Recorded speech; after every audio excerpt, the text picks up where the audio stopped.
अपने जिस जात के, जिस जाति के हों उसके अनुसार कर्म करना और ज्ञान करना, भगवान के ऊपर रक्षाभार समर्पण करना शब्दार्थ है। ध्वन्यर्थ भगवान ने जो जिसको भेजते हैं, भगवान का भक्त हो न हो कोई बात नहीं है, परंतु हमारे उद्धार के लिए मंत्र का अर्थ जो बताते हैं, जैसे रामानुज स्वामी को गोष्ठीपूर्ण स्वामी ने बताए, तो बताने के बाद क्या है, माम एकम, इसका अर्थ चरम मंत्र का अर्थ बताने वाले जो आचार्य होते हैं उनको ही उद्धारक आचार्य मान करके उनमें जो निष्ठा रखता है उसका उद्धार होता है।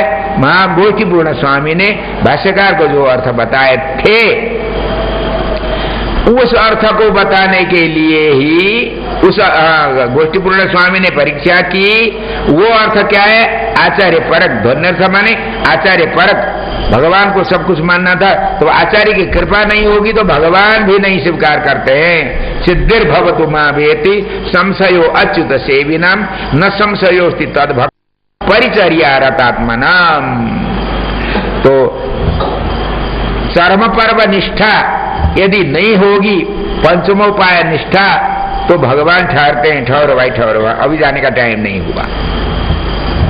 इसलिए ध्वन्यर्थ माने आचार्य पंचमोपाय निष्ठा, जिस आचार्य के द्वारा आप ध्वन्यर्थ का श्रवण करते हैं उनको ही उपाय मान करके और अनुष्ठान करते हुए भगवान का, उनकी प्रसन्नता के लिए भगवत कैंकर्य। देखो प्रपत्ति निष्ठा तो कहते हैं आचार्य की प्रसन्नता के लिए, क्या नाम, भगवान की प्रसन्नता के लिए आचार्य की और भागवतों की सेवा करता है, परंतु पंचमोपाय निष्ठा जो रहेंगे, मंत्र मंत्रार्थ जो जिनके द्वारा हमको प्राप्त होते हैं उनको ही सर्वोपरि उपाय मानने वाले, उनका कैंकर्य, उनके कैंकर्य को ही फल मानने वाले जो हम होते हैं, तो ऐसे हमको क्या करना चाहिए, आचार्य प्रसन्नता के लिए भगवान की सेवा और भागवतों की सेवा, स्वरूपानुरूप कैंकर्य करना, ज्ञान करना, वर्णाश्रम धर्म को पालना करना, ये होता है, इसका नाम है ध्वन्यर्थ। इसी अर्थ को सुनाने के लिए ही स्वामी जी की परीक्षा हुई थी। अब इसी अर्थ को यह बताते हैं क्या, प्रणबो धनुष सरोही आत्मा। तो लक्ष्मण के हाथ में धनुष था, माने जीवात्मा के हाथ में, माने मन में क्या होना चाहिए, हर हमेशा जो प्रणव का ध्वन्यर्थ है, ओमकार का जो ध्वन्यर्थ है उसको हर हमेशा स्मरण करते रहना। मंत्र का जप करो न करो, उसका अर्थ अवश्य समझते रहो, सोते समय, डुलते समय, खाते समय, पीते समय, हर हमेशा। शौच जाते समय नहीं समझना, उसमें भी प्राण जाने लगेंगे तो उस समय भी समझ सकते हैं। तो इसलिए ध्वन्यर्थ का स्मरण करते रहना। प्रणव का अर्थ ये चेतन का कर्तव्य है। लक्ष्मण है मुमुक्षु चेतन, लक्ष्मी है सीता जी, और राम भगवान नारायण है। मंत्र का तात्विक वास्तविक ध्वन्यर्थ, शरणागति मंत्र का वास्तविक प्रधान अर्थ सीताया सरितम महत जो रामायण में बताते, उसी को बताने के लिए ही ऐसा किया। मध्य सीता सुमध्यम पृष्ठतस्थ धनुष पाणी लक्ष्मण जगामह। लक्ष्मण के हाथ में धनुष का अर्थ यही है। श्री लक्ष्मी हरि वैकुंठनाथ भगवान की, सीतारामचंद्र भगवान की। ఎంత టైం 10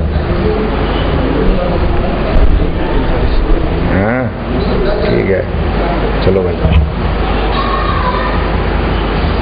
जयतु जयतु कृष्णो वृष्णिवंश प्रदीप, जयतु जयतु मेघ श्यामल कोमलांगो, जयतु जयतु पृथ्वी भरनाशो मुकुंद।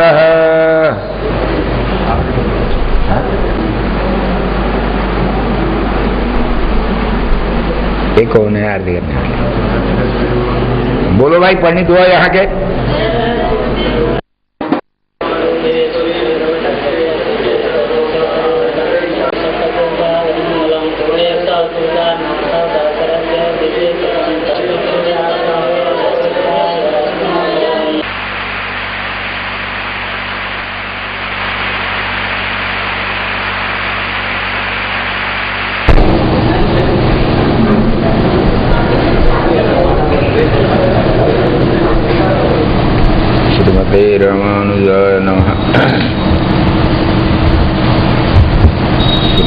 रामानुजदयापात्रं देवभक्त्यादिगुणार्णवम् अतीन्द्रप्रवणं वन्दे रम्यजामातरं मुनिं लक्ष्मीनाथसमारम्भां नाथयामनमध्यमाम् अस्मदाचार्यपर्यन्तां वन्दे गुरुपरम्पराम् यो नित्यमच्युतपदाम्बुजयुग्मरुक्म व्यामोहतस्तदितराणि तृणाय मेने अस्मद्गुरोर्भगवतोऽस्य दयैकसिन्धोः रामानुजस्य चरणौ शरणं प्रपद्ये।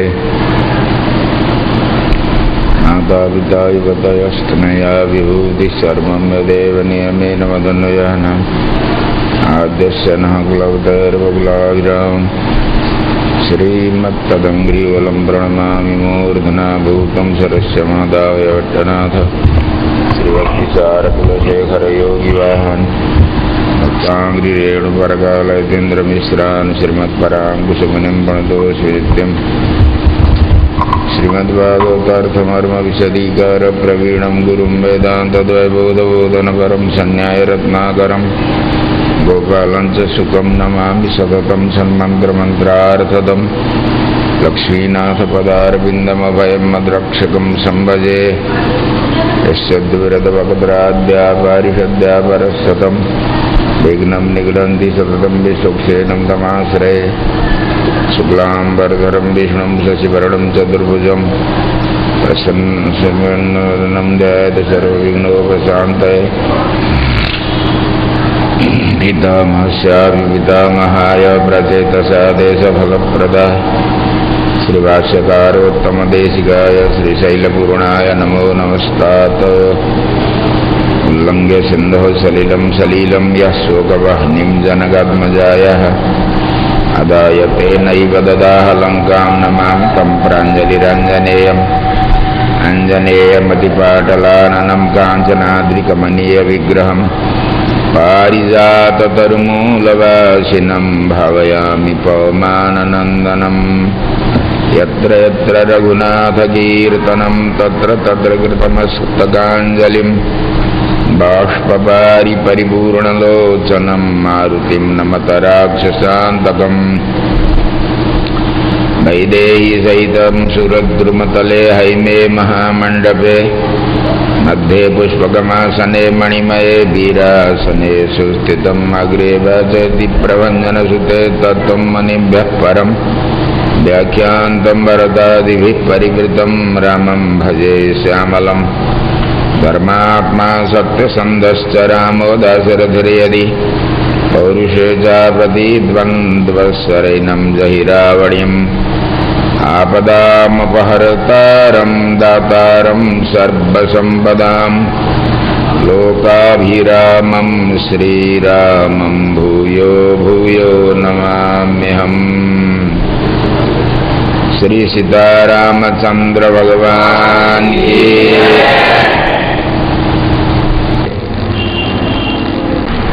वो एक यहाँ अकेले का जो तपस्या थी अकेले की, वो 4 रूप में आई।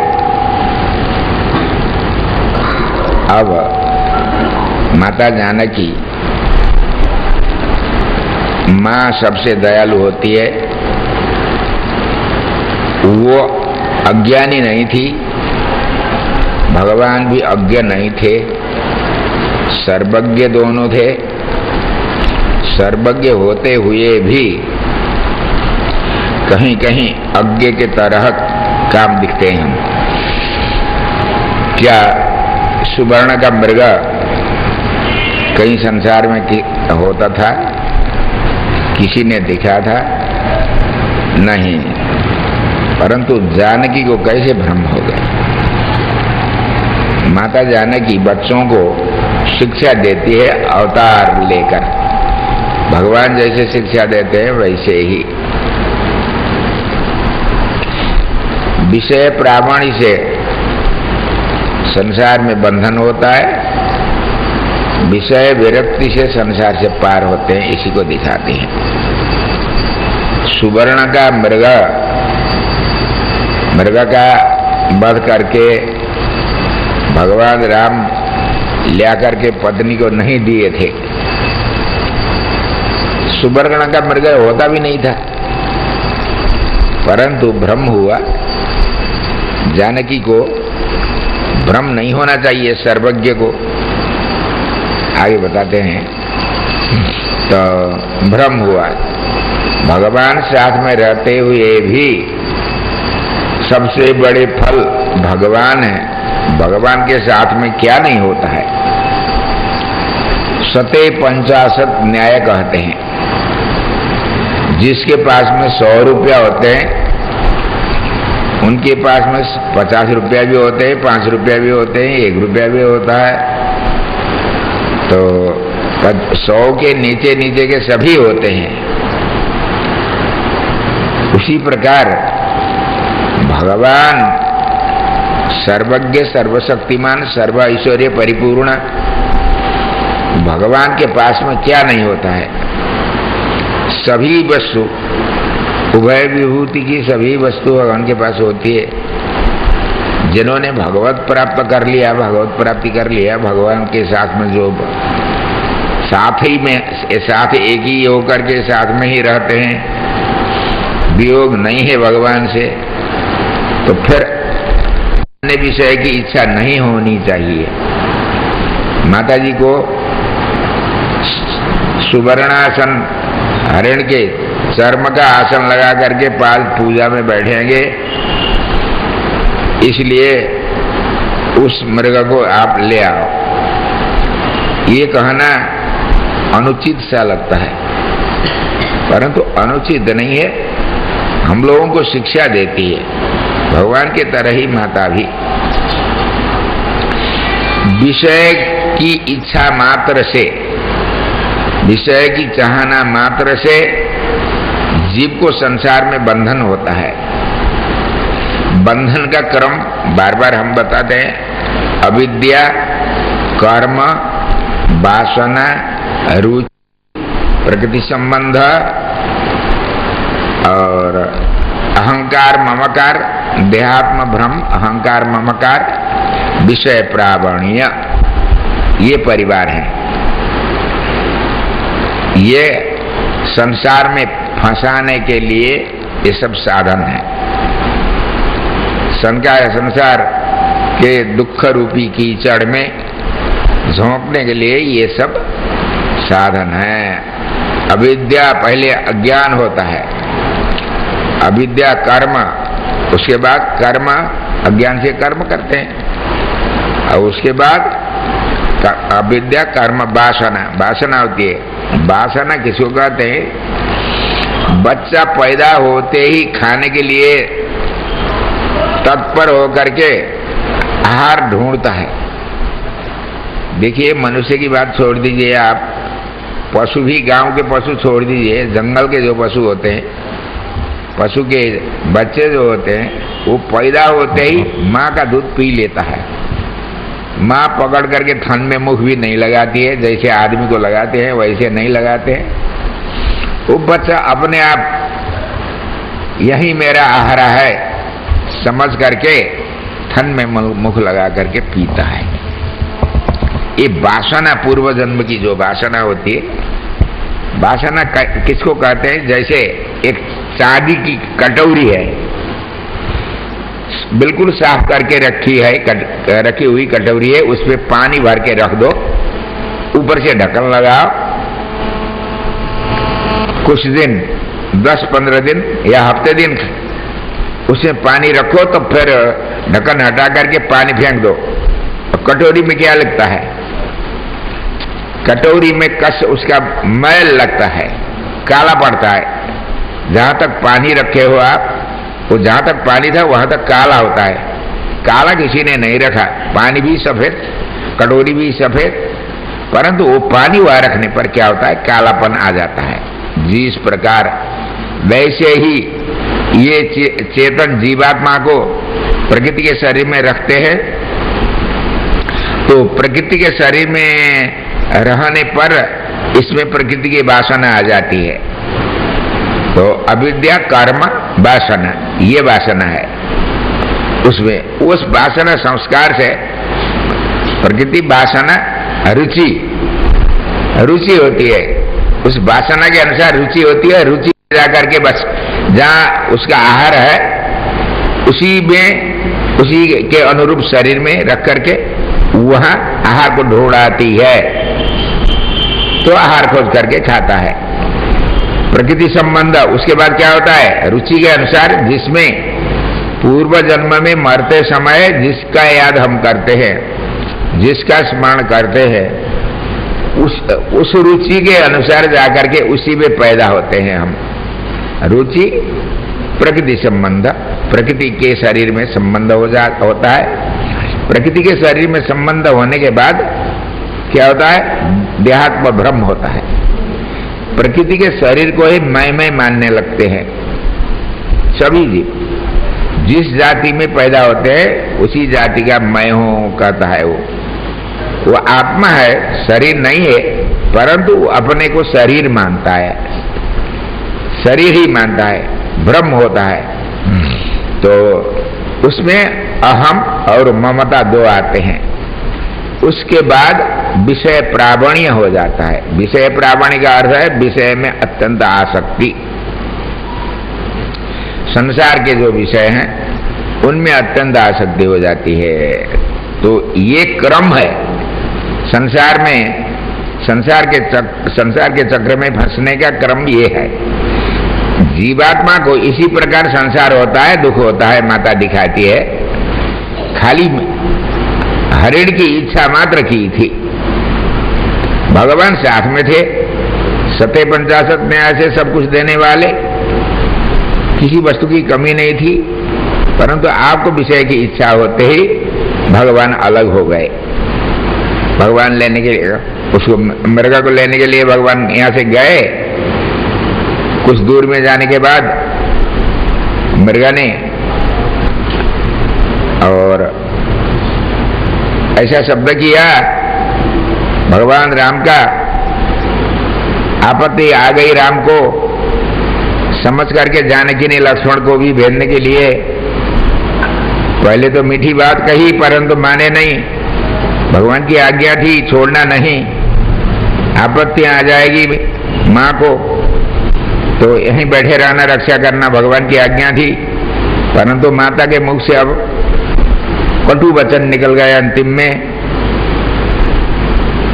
ऐसे धर्मात्मा, विशुद्ध, परम पवित्र हृदय वाले लक्ष्मण केयुरे नैव जानामि कुंडले नुपुरेस्तोभिजानामि नित्यम पादाभिबंधनात्। ऐसी बात कहने वाले किष्किंधा में जब आभूषण की गठेरी मिल गई और देखने के लिए भगवान खोलने लगे तो भगवान की आंख से आंसू बहने लगे, नहीं देख सके तो लक्ष्मण को देते हैं, देखो भैया ये माँ के आभूषण है या दूसरे किसी के हैं।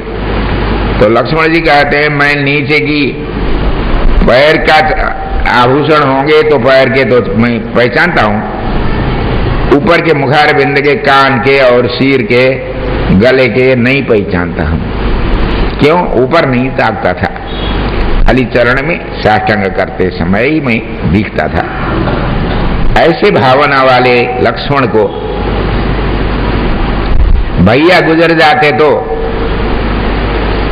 मैं मालिक होता हूं ऐसा सोचते हो क्या? ये कहना सर्वथा अनुचित, कटु वचन, इसी को कहते हैं भागवतापचार। किसी कारणवश वैष्णवी कैसे थे? परम भागवत थे, शेषत्व धर्म आचरण की पराकाष्ठा में पहुंचे हुए थे। उनको जानकी ने ऐसे कटु वचन सुनाई, भागवतापचार हो गया। विषय की इच्छा होते ही भगवान दूर हो जाते हैं। भगवान के प्रति बार बार प्रेम से उनकी इच्छा ही करनी चाहिए, जीवात्मा का कर्तव्य है सबसे बड़ा सुख प्राप्त करने के लिए। उसको छोड़ करके भगवान साथ में रहते हुए ही यदि विषय की इच्छा करेंगे, जैसे हरिण की मां ने की, तब उसके बाद क्या होता है, भागवतापचार होता है। वैष्णवों के साथ, भगवान के भक्तों के साथ, अच्छे लोग, किसी के साथ भी विरोध नहीं करना, परंतु सबसे ऊंचा जो विरोध है भागवतापचार, असह्यापचार, ये हो जाते हैं तो पतन का प्रधान कारण ये बन जाता है। तो भागवतापचार हो गया, लक्ष्मण के लिए कटु वचन सुनाई। उसके बाद में भागवत से भी वियोग होना पड़ा। तब रावण आया, और रावण आया तो वो लक्ष्मण जी ने क्या किया था, लक्ष्मण रेखा बना के गए थे ना। आजकल के लोग चींटी को भगाने के लिए लक्ष्मण रेखा खींचते हैं। वो लक्ष्मण रेखा चींटी के लिए है, रावण के लिए है? रावण के लिए थी। अब वही रेखा है या अलग रेखा है, कोई भी हो, छोड़ दो। तो उस रेखा के बाहर आकर के भीख मांगा, उससे बाहर नहीं जाना था। परंतु देखो, सन्यासी, शास्त्र कहता है यदि विधान से सही रूप से सन्यास लेने वाले हैं तो सन्यासी को भूखे रख करके